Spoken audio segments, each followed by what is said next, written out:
Bonjour à tous, bienvenue sur Bana, émission de l'Église de l'Arche de Paix consacrée à l'édification de la famille. Une famille forte pour une Église forte. Aujourd'hui, nous allons aborder le thème « Place ta confiance en Dieu ». Depuis 1 an maintenant, nous vivons avec un sentiment d'insécurité permanent.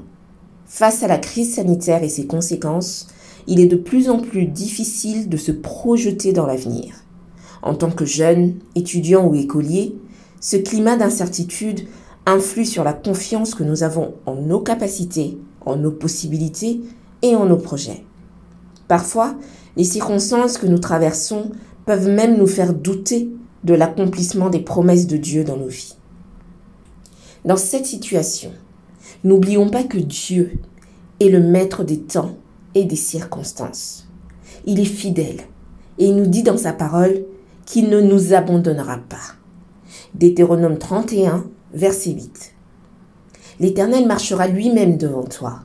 Il sera lui-même avec toi. Il ne te délaissera point, il ne t'abandonnera point. Ne crains point et ne t'effraie point.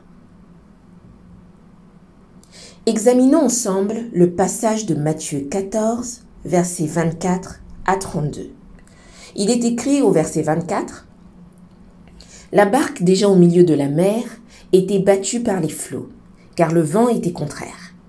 À la 4e veille de la nuit, Jésus alla vers eux, marchant sur la mer. Jésus leur dit aussitôt : Rassurez-vous, c'est moi, n'ayez pas peur. Pierre lui répondit : Seigneur, si c'est toi, ordonne que j'aille vers toi sur les eaux.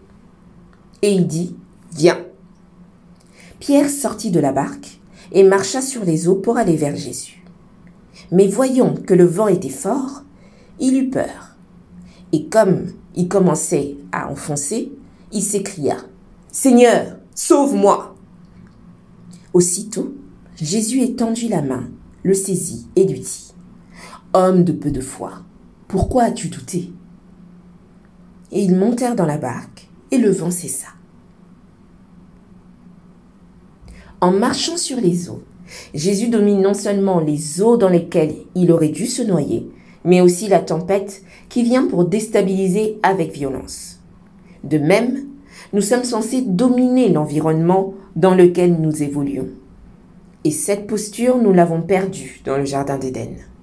Genèse 1, verset 26 nous dit ceci : Puis Dieu dit : Faisons l'homme à notre image, selon notre ressemblance, et qu'il domine sur les poissons de la mer, sur les oiseaux du ciel, sur le bétail, sur toute la terre et sur tous les reptiles qui rampent sur la terre. Or, avec Christ, nous retrouvons cette position. Et c'est ce que Pierre a fait au verset 29. Sur la parole de Christ, il marche sur les eaux et les domine.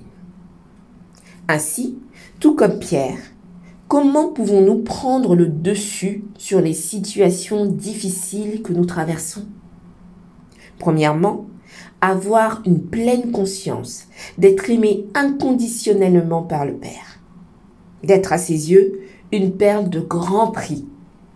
Jean 3, verset 16. Car il a tant aimé le monde qu'il a donné son Fils unique, afin que quiconque croit en lui ne périsse point, mais qu'il ait la vie éternelle. Deuxièmement, avoir conscience de notre identité en Christ. Nous avons reçu le privilège de devenir enfants de Dieu. Nous sommes co-héritiers de Christ et donc capables d'exercer l'autorité de notre Père céleste. Romains 8, verset 17. Or, si nous sommes enfants, nous sommes aussi héritiers, héritiers de Dieu et co-héritiers de Christ, si toutefois nous souffrons avec lui, afin d'être glorifiés avec lui. Enfin, avoir conscience des capacités illimitées que nous donne l'Esprit de Dieu, si nous le laissons nous conduire. 2 Corinthiens 3, verset 5. En effet, nous ne saurions prétendre accomplir une telle tâche grâce à notre capacité personnelle. Ce que nous sommes capables de faire vient de Dieu.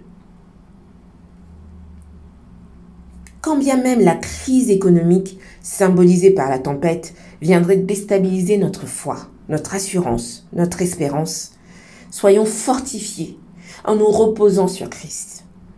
Au risque de perdre pied comme Pierre, ne nous laissons pas décourager par l'actualité. Chassons de nos cœurs les pensées défaitistes et proclamons chaque jour dans nos vies les promesses de Dieu, inscrites dans sa parole pour fortifier notre foi. Car nous devons marcher par la foi et non par la vue. 2 Corinthiens 5, verset 7. En parallèle, malgré le contexte, continuons d'entreprendre, de nous former et d'établir nos projets d'avenir dans la volonté de Dieu. Avec foi, plaçons notre confiance en l'Éternel, car il connaît les projets qu'il a formés sur nous. Projets de paix et non de malheur, afin de nous donner un avenir et de l'espérance. Jérémie 29, verset 11. Merci de votre écoute. Que Dieu vous bénisse et à très bientôt pour un prochain numéro sur Bana.